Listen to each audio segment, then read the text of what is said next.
बिस्मिल्लाहिर्रहमानिर्रहीम। अस्सलाम वालेकुम मेरे प्यारे भाइयों और बहनों, आप सबका स्वागत है मेरे नए चैनल शमीरा का रिएक्शन पर। और जिस वीडियो पर आज हम रिएक्शन देने वाले हैं, जैसे कि अभी आप देख ही रहे होंगे, इंडिया और पाकिस्तान के बीच जो लड़ाई चल रही है उसी को रोकने के लिए इनके बीच में एक सीज फायर हुआ है। उसी से रिलेटेड ये वीडियो होने वाली है। देखते हैं इस सीज फायर में क्या क्या बातें सामने आई हैं। तो उम्मीद करती हूँ मेरे साथ एंड तक बनी रहिएगा। चैनल पर नए हो तो प्लीज सब्सक्राइब जरूर कर लीजिएगा। नमस्कार दोस्तों, 10 मई की शाम को इंडिया पाकिस्तान युद्ध में सीज फायर हो जाता है। फॉरेन सेक्रेटरी विक्रम मिस्री बताते हैं कि पाकिस्तान के डीजीएमओ यानी director general of military operations ने हमारे देश के डीजीएमओ को 3:35 पर कॉल किया था। इस कॉल पर दोनों साइड सहमति जताते हैं कि शाम के 5 बजे से लैंड, एयर, सी हर जगह से फायरिंग और मिलिट्री एक्शन को रोक दिया जाएगा और एक सीज फायर हो जाएगा। लेकिन पब्लिक को इसके बारे में सबसे पहले डोनाल्ड ट्रंप की सोशल मीडिया पोस्ट के थ्रू पता चलता है। ट्रंप कहते हैं कि रात भर टॉक्स चली जिन्हें अमेरिका ने मीडिएट किया और उसके बाद इंडिया और Pakistan full and immediate cease fire के लिए तैयार हो गए। लेकिन इसके कुछ ही घंटे बाद ही पाकिस्तान ने सीज फायर वायलेशंस करने शुरू कर दी। पाकिस्तानी हारे तो पलट के एक बार फिर आता है। यहां पर एग्जैक्टली क्या हुआ इस चीज पर रिपोर्ट्स अभी क्लियर नहीं है, लेकिन एक चीज क्लियर जरूर है, पाकिस्तान की आर्मी और पाकिस्तान की सरकार पर भरोसा करना बहुत मुश्किल है। सालों से जिस पाकिस्तानी सियासत ने अपनी जमीन पर आतंकवाद को सपोर्ट किया है, स्पॉन्सर किया है, उसकी हरकतें अचानक से बंद हो जाएं, क्या ये एक्सपेक्ट किया जा सकता है? इसी मामले को ही देख लीजिए। पिछले वीडियो मैंने आपको बताया था कि पहलगाम आतंकी हमले की जिम्मेवारी ली थी पाकिस्तान के टेरर ग्रुप टीआरएफ ने। यह आतंकी संगठन लश्कर-ए-तैयबा का एक शैडो ग्रुप है। इसके रिस्पांस में इंडिया ने लॉन्च किया था ऑपरेशन सिंदूर और पाकिस्तान में 9 अलग अलग टेररिस्ट साइट्स पर अटैक किया। प्रेस ब्रीफिंग में बताया गया कि इन टारगेट्स को क्रेडिबल इंटेलिजेंस इनपुट के आधार पर चुना गया था ताकि सिविलियन इंफ्रास्ट्रक्चर को डैमेज ना हो और सिविलियन लाइव्स का कोई लॉस ना हो। 9 terrorist camps were targeted and successfully destroyed. The locations were so selected to avoid damage to civilian infrastructures and loss of any civilian lives. लेकिन इसके जवाब में पाकिस्तान ने जो किया उससे फिर एक बार साबित हो जाता है कि पाकिस्तान की सरकार और पाकिस्तान की मिलिट्री आतंकवाद को सपोर्ट करती है। And after India's precision strikes on terror camps in Pakistan and Pakistan-occupied Kashmir, Islamabad retaliated by shelling civilian villages along the line of control. Pakistan state is a sponsor of terrorism. मैं ऐसा क्यों कह रहा हूं? क्योंकि उन्होंने सभी इंटरनेशनल प्रोटोकॉल्स को इग्नोर करते हुए सिविलियंस पर एक बहुत ही कायराना हमला किया। ऑपरेशन सिंदूर के बाद पाकिस्तान की तरफ से अनप्रोवोक्ड फायरिंग देखने को मिली एलओसी पर। इतना ही नहीं, उन्होंने मोर्टार्स और शेल से बमबारी भी करी इंडियन सिविलियन घरों पर। बॉर्डर के पास मौजूद पूंछ का शहर, वहां पर कम से कम 16 लोग मारे गए। टोटल में 59 लोग इंजर्ड हुए, जिनमें से 44 लोग सिविलियंस थे। Total of 16 civilians have been killed and 59 others have been injured in the attacks by. पूंछ के रेजिडेंट हरचरण सिंह ने बताया कि उनके दोस्त रिजवान अपने बच्चों के साथ थे जब एक शेल उनकी गाड़ी पर आ गिरा। उनके दोनों बच्चे, एक 14 साल का और एक 12 साल का, मारे गए। द इंडिपेंडेंट में छपी इस फोटो को देखिए। 12 साल के ये मासूम ट्विंस जैन और जोया। पूंछ में जब बमबारी हुई तो एक बम इनके घर पर आकर गिरा। अपने पिता का हाथ पकड़ते हुए ये किसी सुरक्षित जगह पर जा रहे थे कि तभी गली में एक और बम आकर गिर जाता है और अब ये दोनों दुनिया में नहीं रहे। इनके पिता रमीज खान इंजर्ड हो जाते हैं और अब ये हॉस्पिटल में है। जो मिलिट्री पूरे होशो हवास में इस तरीके से बेगुनाह सिविलियंस पर अटैक करे, मासूम बच्चों की जान ले, क्या उसे आतंकी नहीं कहा जाना चाहिए? आज का ये वीडियो दोस्तों पाकिस्तानी लोगों के लिए बहुत जरूरी है। इस चैनल पर करीब 6 से 7% व्यूअर्स पाकिस्तान से आते हैं और मुझे लगता है उन तक ये सच पहुंचाया जाना बहुत जरूरी है जो उनका मीडिया, उनकी सरकार और उनकी मिलिट्री उनको कभी नहीं बताएगी। ऑपरेशन सिंदूर के दौरान इंडिया ने जिन 9 टेररिस्ट साइट्स को अटैक किया उनमें से जरा कुछ को गौर से देखिए। मुरीदके में मरकज ताइबा, जो हाफिज सईद का हेडक्वार्टर्स है। हाफिज सईद, जिसे यूनाइटेड नेशंस साल 2008 में आतंकवादी डेजिग्नेट कर चुका है। 2012 में अमेरिका ने इस पर $10 मिलियन का इनाम भी रखा था। यही जगह टेरर ग्रुप लश्कर-ए-तैयबा का नर्व सेंटर है। दूसरी जगह जिसे टारगेट किया गया, मरकज सुभान अल्लाह, ये मसूद अजहर का बेस है। इसे भी साल 2019 में यूनाइटेड नेशंस ने टेररिस्ट की लिस्ट में डाला था। ये जगह इसके आतंकी संगठन जैश-ए-मोहम्मद का हेडक्वार्टर्स है। तीसरी साइट मुजफ्फराबाद का साइदना बिलाल कैंप, लश्कर और जैश के रिक्रूट्स को यहाँ ट्रेनिंग दी जाती है। और कौन देता है ये ट्रेनिंग? पाकिस्तान की स्पेशल फोर्सेस। चौथी साइट मुजफ्फराबाद का सवाई नाला कैंप, यहां पर पहलगाम हमले के आतंकियों की ट्रेनिंग हुई थी। बाकी 5 साइट्स भी ऐसे ही हैं। कोई आतंकियों का इनिशियल इंडक्शन सेंटर है, तो कोई इंडोक्ट्रिनेशन सेंटर है, तो कोई ट्रेनिंग कैंप है। ये सब ऐसी जगह हैं जहां पर तैयारियां की जाती हैं आतंकी हमले करने की। ऐसे आतंकी हमले जिसमें ना सिर्फ इंडियंस मारे जाते हैं बल्कि पाकिस्तानी लोग खुद भी मारे जाते हैं। पेशावर स्कूल मैसेकर याद है 2014 का वो दिल दहला देने वाला आतंकी हमला, जहां कम से कम 132 मासूम बच्चों की जान गई थी। Now to the latest on that school tragedy in Pakistan. The death toll from the Taliban's horrifying attack topping 140, almost all of them young students. Pakistan के ही देश के एक आतंकी संगठन टीटीपी ने इस आतंकी हमले की जिम्मेवारी ली थी। टीटीपी का फुल फॉर्म तहरीक-ए-तालिबान पाकिस्तान। आप पूछोगे इन दोनों खबरों में क्या लिंक है? लिंक यही है कि एक ऐसी जगह जो आतंक का अड्डा बन चुकी हो, वहां के खुद के बच्चे भी अनसेफ होंगे भी। एक और लिंक देखो, टाइम्स ऑफ इंडिया की सिर्फ कुछ दिन पहले की न्यूज रिपोर्ट। इसी टीटीपी ने पाकिस्तान आर्मी के 20 लोगों को मार डाला और 2 को मारा बलोच इंसर्जेंट्स ने। इससे कुछ ही दिन पहले बलोचिस्तान लिबरेशन आर्मी BLA ने बोलान में एक पाकिस्तानी मिलिट्री व्हीकल पर अटैक किया। इस IED अटैक में पाकिस्तानी आर्मी के 8 सोल्जर्स मारे गए और 6 क्रिटिकली इंजर्ड हुए। इससे एक हफ्ते पहले BLA ने एक और IED अटैक किया था। 10 पाकिस्तानी आर्मी पर्सनल्स मारे गए थे। It was the Baloch Liberation Army that has targeted a convoy of Pakistani officers. 10 Pakistani army personnel have been killed in this attack. Official estimates कहते हैं कि पिछले 20 सालों में टीटीपी 80,000 से ज्यादा पाकिस्तानियों को मार चुका है। वो कहावत सुनी है ना, बोया पेड़ बबूल का तो आम कहां से होए। अभी कुछ ही दिन पहले पाकिस्तान डिफेंस मिनिस्टर ख्वाजा आसिफ ने स्काई न्यूज से बात करते हुए ये बात एडमिट भी करी। न्यूज प्रेजेंटर याल्दा हाकिम ने कहा कि क्या सर आप इस बात को एडमिट करते हैं कि पाकिस्तान का एक लंबा इतिहास रहा है इन टेररिस्ट ऑर्गेनाइजेशंस की बैकिंग, सपोर्ट, ट्रेनिंग और फंडिंग करने का? You do admit, sir, that Pakistan has had a long history of backing and supporting and training and funding these terrorist organizations.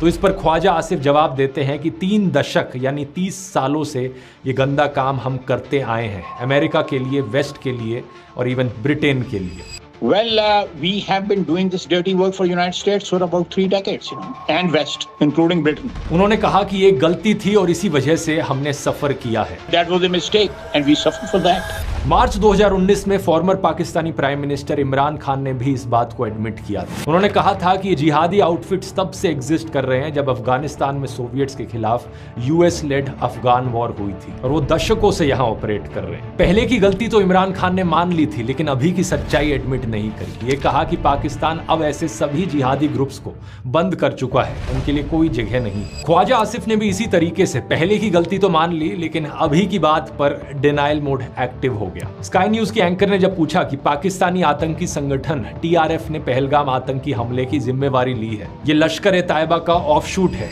You're talking about an offshoot of Lashkar-e-Taiba. इस पर उन्होंने जवाब दिया कि अब तो लश्कर-ए-तैयबा ही पाकिस्तान में एग्जिस्ट नहीं करता, एक्सटिंक्ट हो चुका है। Let me tell you, Lashkar-e-Taiba is a name from the past. It is totally defunct. It does not exist. Pakistan की इस डिनाइल की आदत की कांग्रेस नेता शशि थरूर ने बड़े अच्छे से पोल खोली। कुछ दिन पहले वो अल अरबिया चैनल से बात कर रहे थे और उन्होंने कहा कि पाकिस्तान इस तरीके से डिनाई करने में मास्टर है। Don't forget that Pakistan is a master of denial. पहले पाकिस्तान ने डिनाई किया था कि 26/11 के मुंबई हमले में उनका कोई रोल नहीं है, लेकिन जब एक आतंकी जिंदा पकड़ा गया तो उन्हें बाद में एडमिट करना पड़ा। पहले पाकिस्तान ने डिनाई किया था कि ओसामा बिन लादेन के बारे में उन्हें कुछ भी पता है और फिर पकड़ा गया ओसामा पाकिस्तान आर्मी बेस के पास एक मिलिट्री कैंप में। ये सब दोगलापन है। और इस ऑपरेशन सिंदूर के मामले में भी काफी सर्कमस्टेंशियल एविडेंस था, इंटेलिजेंस इंटरसेप्ट से, जिसके आधार पर इंडिया ने एक्ट किया। नहीं तो इंडिया क्यों एक्ट करता? क्या ही चाहिए भारत को पाकिस्तान से आखिर? India is a status quo power. It wants nothing that Pakistan has. It is focused on growing its economy, improving its high technology, providing a future for its young people. It is entirely happy to be left alone by Pakistan, and it will leave Pakistan alone. Shashi Tharoor ने यही कहा कि ये attacks बड़े precise और restrained थे। हम एक भी सिविलियन लाइफ का लॉस नहीं चाहते थे, किसी भी सिविलियन या मिलिट्री साइट पर अटैक नहीं किया गया। यह अटैक रात में किया गया ताकि आसपास कोई सिविलियंस ना हो। और जहां अटैक हुआ वो केवल इंडियन अथॉरिटीज द्वारा नहीं बल्कि इंटरनेशनल इंटेलिजेंस कम्युनिटी के द्वारा लिस्ट की गई टेरर साइट्स थी। फाइनेंशियल एक्शन टास्क फोर्स यानी FATF एक ऑर्गेनाइजेशन है जो ग्लोबल मनी लॉन्ड्रिंग और टेरर फाइनेंसिंग पर नजर बनाए रखती है। ये दुनिया के अलग अलग देशों को ग्रे लिस्ट या ब्लैक लिस्ट पर डालती है उनके आतंकी कनेक्शंस के आधार पर। पाकिस्तान इसकी इंक्रीज्ड मॉनिटरिंग वाली ग्रे लिस्ट में 3 बार डाला जा चुका है। आखिरी बार ऐसा हुआ था जून 2018 में। FATF ने पाकिस्तान के सुधरने के लिए एक एक्शन प्लान बनाया जिसमें 34 आइटम्स थे टेररिस्ट फाइनेंसिंग और मनी लॉन्ड्रिंग से जुड़े हुए। पाकिस्तान ने इन चीजों पर एक्शन लेने की प्रॉमिस करी और अक्टूबर 2022 में पाकिस्तान को इस ग्रे लिस्ट से हटा दिया जाता है। लेकिन ऐसा होते ही पाकिस्तान फिर से क्या करने लग जाता है, ये 2 महीने पहले की रिपोर्ट देखिए। इंटेल लैब के जियो इंटेलिजेंस रिसर्चर डेमियन सिमोन ने इंडिया टुडे को एक सैटेलाइट इमेजेस की एनालिसिस दी। इसमें पता चलता है कि जैश ए मोहम्मद का जो सबसे वाइडली एक्नॉलेज्ड बेस है बहावलपुर में, वो 2011-12 के कंपैरिजन में उसका साइज अब तक डबल हो गया है। 18 एकड़ में अब ये फैल चुका है। लेट 2022 में जब पाकिस्तान FATF की ग्रे लिस्ट से हटाया गया था उसी समय पर यहां कंस्ट्रक्शन की स्पीड बढ़ गई थी। इंडिया टुडे की ओपन इंटेलिजेंस टीम ने पाया कि 16 फरवरी को उस्मान ओ अली कैंपस में जैश ए मोहम्मद की गैदरिंग हुई थी। इस जगह को टेररिस्ट रिक्रूटमेंट और फंड रेजिंग के लिए इस्तेमाल किया जाता है। और अब 5 महीने पहले की ये रिपोर्ट देखिए, यानी दिसंबर 2024 की। स्पेक्टिकल डू मोंड नाम की एक फ्रेंच मैगजीन है जिसमें एडिटर इन चीफ एंटोनी कोलोना ने एक आर्टिकल लिखा, जैश ए मोहम्मद ट्रबल्ड गेम्स इन पाकिस्तान। इस रिपोर्ट में बताया गया कि प्लैनेट लैब्स वेबसाइट पर सैटेलाइट फोटोज मौजूद हैं जिनमें दिखता है कि बहावलपुर में जैश ए मोहम्मद के 2 ठिकाने हैं, मरकज सुभान अल्लाह और उस्मान ओ अली मस्जिद। ये आतंकियों की इंडोक्ट्रिनेशन और ट्रेनिंग के अड्डे हैं। सैटेलाइट इमेजरी के अलावा आई विटनेस अकाउंट्स बताते हैं कि ये खुले तौर पर चल रहे हैं और एक कॉम्प्लेक्स तो पाकिस्तान मिलिट्री बेस से सिर्फ 8 किलोमीटर दूर है। रिपोर्ट ने हाईलाइट किया कि बहावलपुर में जैश ए मोहम्मद का एक रिसर्जेंस हो रहा है। 2019 में पुलवामा अटैक के बाद पाकिस्तान ने अनाउंस किया था कि बहावलपुर में जो जैश ए मोहम्मद का हेडक्वार्टर्स है हम उसकी एडमिनिस्ट्रेशन को टेक ओवर कर रहे हैं। बहावलपुर के डिप्टी कमिश्नर शाहजेब सईद ने विजिटिंग जर्नलिस्ट को कहा कि ये सिर्फ एक रूटीन मदरसा है जिसका जैश ए मोहम्मद से कोई लिंक नहीं है। लेकिन अक्टूबर 2022 की द प्रिंट की ये रिपोर्ट देखिए। 2 सूत्रों ने द प्रिंट को बताया कि जैश ए मोहम्मद ने करीबन 4 एकड़ नई जमीन खरीदी है और ये अपने बहावलपुर कॉम्प्लेक्स को एक्सपैंड कर रहे हैं। उस गांव के लोकल नंबरदार जाहिद चन्नार ने ये जमीन बेची थी अब्दुल रौफ को। ये अब्दुल रौफ मसूद अजहर का भाई है। अमेरिका ने 2010 में इसे भी डेजिग्नेटेड आतंकवादी घोषित किया था। उसके पीछे कारण था कि 2008 में इंडिया में किए गए हमलों के पीछे ये जिम्मेदार था। अभी यही अब्दुल रौफ एक फोटो में देखा गया जहां वो मारे गए आतंकवादियों के लिए फ्यूनरल प्रेयर्स लीड कर रहा था और उसी फोटो में पीछे खड़े हुए दिख सकते हैं पाकिस्तान के मिलिट्री पर्सनल्स। वहां जो कॉफिन्स हैं उन पर पाकिस्तान का झंडा भी लगा है, यानी इन आतंकवादियों को स्टेट फ्यूनरल दिया जा रहा है। तो सोचिए ये पाकिस्तानी स्टेट के बारे में क्या कहता है। Indian high commissioner to the UK Vikram Doraiswami ने स्काई न्यूज से बात करते हुए यही फोटो दिखाई। फॉरेन सेक्रेटरी विक्रम मिस्री ने भी ये फोटो दिखाई। इससे ज्यादा और क्या एविडेंस चाहिए। द प्रिंट के हाथ लगी जैश ए मोहम्मद की एक चिल्ड्रंस मैगजीन जिसका टाइटल था मुसलमान बच्चे। इसमें देखा गया कि वहां मदरसे में पढ़ने वाले 600 बच्चों को कैसे जिहाद को सपोर्ट करने के लिए कहा जा रहा है। नवंबर 2022 में द प्रिंट को ऐसे फोटोज और वीडियोस मिले जिनमें देखा गया कि उस साल जो जमीन एक्वायर की गई वहां जैश ए मोहम्मद ने कंस्ट्रक्शन की शुरुआत कर दी थी। इन सब चीजों से आप देख सकते हैं कि जो शशि थरूर ने बात कही थी वो 100% सच थी। These are extremely well-known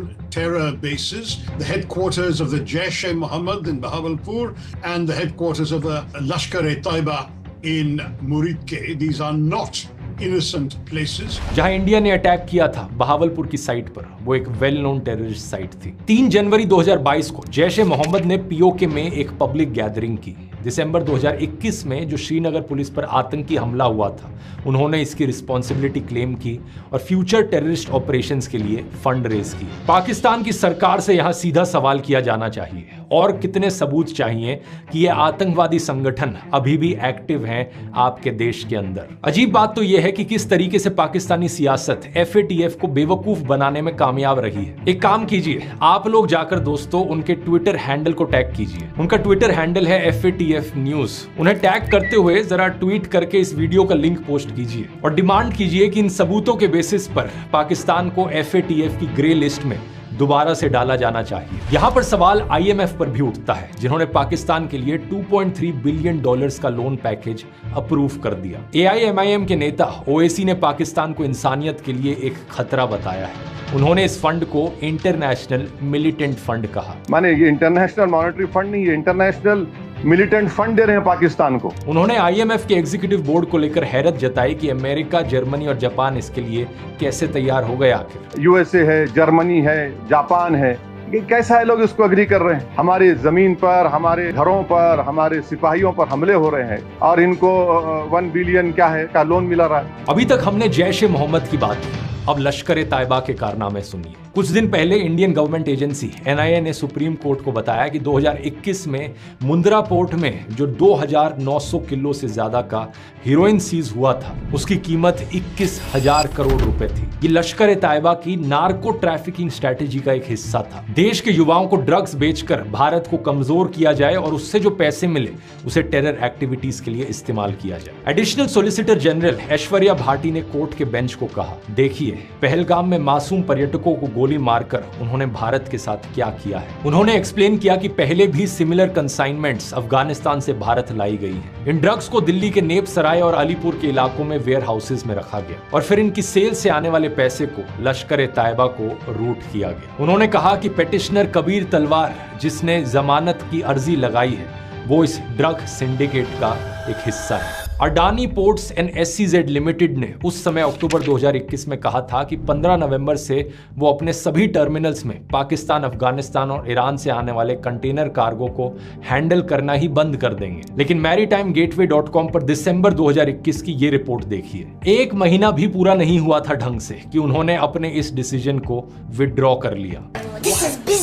इसके 7 महीने बाद जुलाई 2022 की ये खबर देखिए। गुजरात एंटी टेररिस्ट स्क्वाड ने एक कंटेनर से 70 किलो हेरोइन जब्त की, जिसकी कीमत 350 करोड़ रुपए थी। कहां से सीज की गई है? मुंद्रा पोर्ट के पास से। अब ASG ने कोर्ट को बताया है कि 2021 की ड्रग सीज के केस में एक की विटनेस, एक रिटायर्ड कस्टम्स ऑफिशियल, संदिग्ध हालत में मृत पाए गए। NIA ने एफिडेविट में बताया था कि नार्को ट्रैफिकर अफगानिस्तान में था।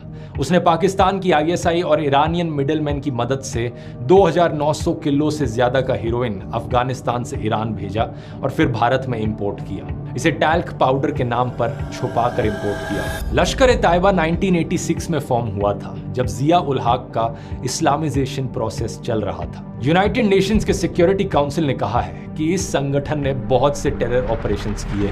दिसंबर 2001 में भारतीय संसद पर आतंकी हमला, जुलाई 2006 में मुंबई लोकल ट्रेन्स में धमाके, 26/11 अटैक में भी इन्हीं का ही रोल था। International security expert Ashley Tellis ने एक आर्टिकल लिखा है कार्नेजी इंडाउटमेंट फॉर पीस के लिए। उन्होंने लिखा कि शुरुआत से ही पाकिस्तान लश्कर को फेवर करता रहा है। लश्कर आतंकी डेविड हेडली ने बताया था कि उसने 2008 में मुंबई अटैक्स के लिए पाकिस्तानी इंटेलिजेंस ऑफिसर्स के साथ कोऑर्डिनेट किया था।